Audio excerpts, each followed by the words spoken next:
Now, in our particular physical reality, we often think of it as a duality, positive and negative, light and dark. But the idea is, it is actually a trinity.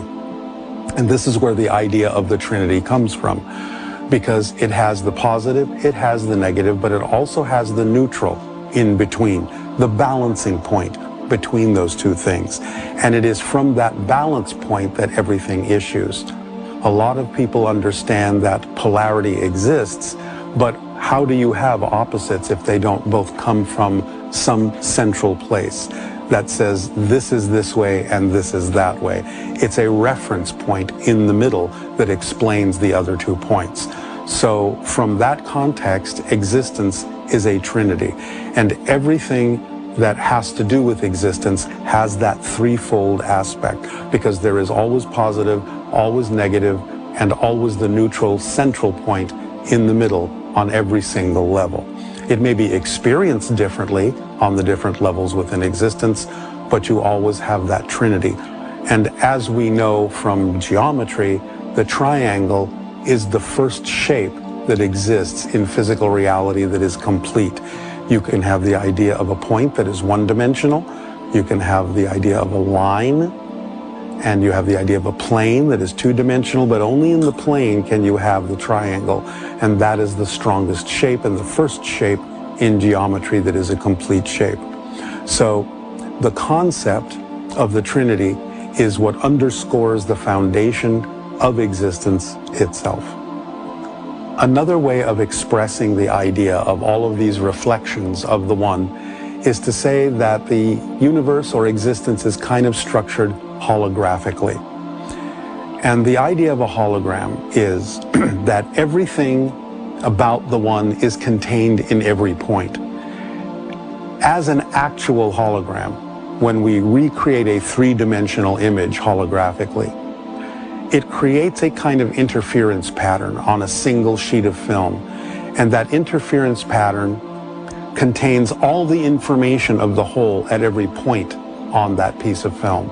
So that if you shine a light through it, a laser through it, to recreate the three-dimensional image, you get the three-dimensional image and you can see all the different perspectives of that image as if it were a true three-dimensional object, because all the information for that entire object is everywhere on that film. And by looking at it from different perspectives, from over here, from over there, from the top, from the bottom, you get a recreation of an actual three-dimensional object. The universe is kind of structured this way. Existence is kind of structured this way. So that all the information of the whole is, in a sense, at every point. This was expressed many, many thousands of years ago by a concept called Indra's net. And this was supposed to be a net made of many pearls. The idea being that this is a holographic structure, because in every single pearl is a reflection of all the other pearls in the net. And that means you only have to go to one pearl to get the information of the entire net. So existence being structured this way, holographically, allows us, with the right frequency, to extract information from the totality of existence at every point in existence. And this leads us to the concept of parallel realities. It may seem to be an exotic concept, but from the channeled information that has come through me, the very existence of space and time, in a sense, is proof of parallel realities, and it is explained in the following way.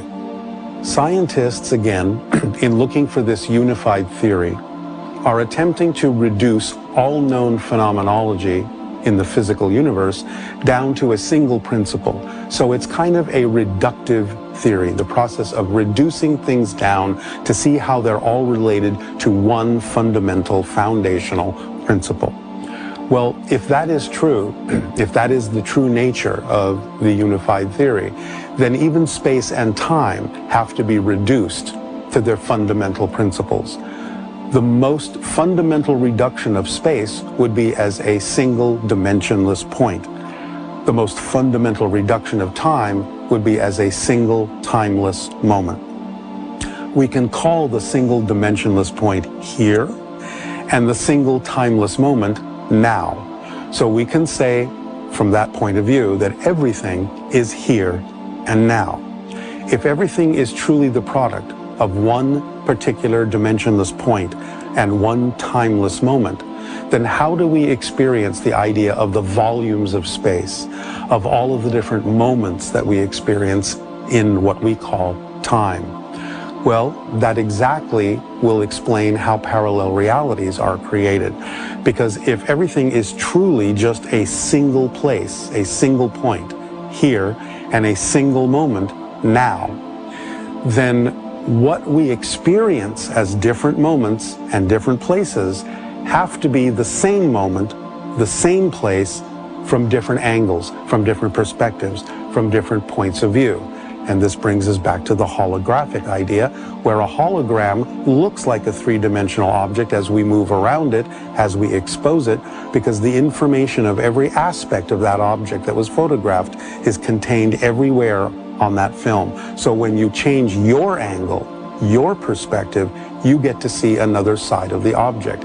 Similarly, if you change your perspective of the single dimensionless point of here and the single timeless moment of now, then you get what appears to be a different moment, a different place. But it's all the same place, it's all the same moment from a different point of view, from a different perspective. So with this in mind, even the idea of space and time itself as we experience it can be looked at as proof of the existence of parallel realities.